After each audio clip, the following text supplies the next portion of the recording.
Indeks harga saham gabungan atau IHSG di Bursa Efek Indonesia anjlok lebih dari 6% pada Selasa 18 Maret kemarin. Turunnya IHSG ini langsung mengingatkan kita pada beberapa momen terburuk dalam sejarah pasar modal Indonesia.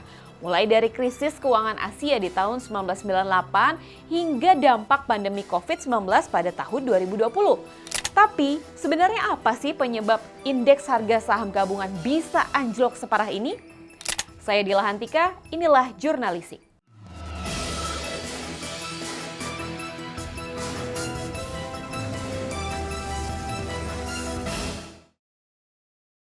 Menariknya, meskipun IHSG terjun bebas, Menteri Koordinator Bidang Perekonomian Erlangga Hartarto terlihat santai-santai aja nih. Gak ada tuh rasa panik atau khawatir yang kelihatan.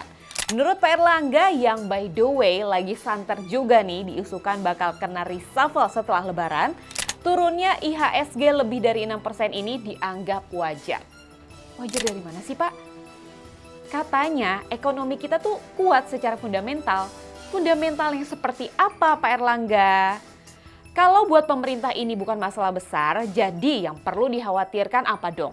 RUU TNI yang harus segera disahkan. Padahal kalau dibiarkan, anjloknya IHSG ini bisa berpotensi mengganggu stabilitas sektor keuangan dalam jangka panjang.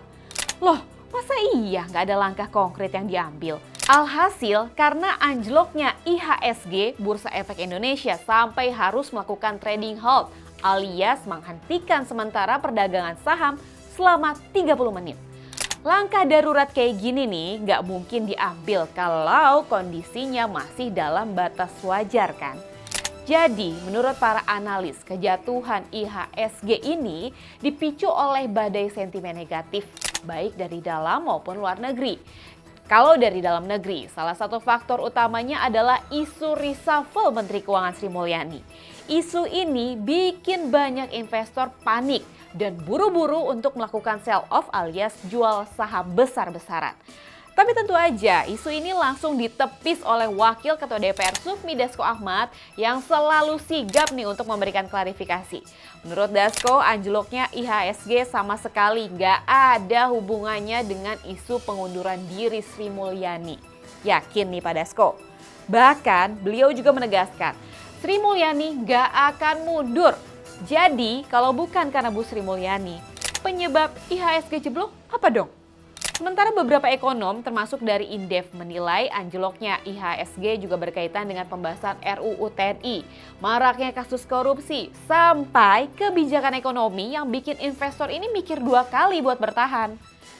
Kalau dari sisi luar negeri, ada juga sentimen negatif yang datang dari meningkatnya tensi geopolitik.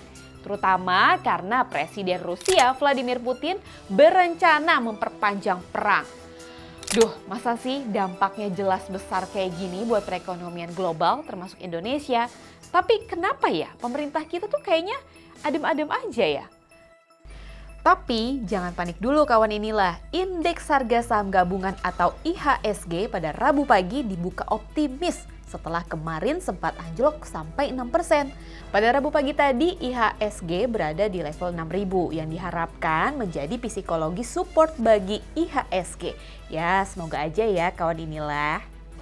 Saya Dila Hantika, jangan lupa untuk subscribe, like, share, komen YouTube inilah.com. Dan sampai jumpa di Jurnalisik selanjutnya. Wassalamualaikum warahmatullahi wabarakatuh.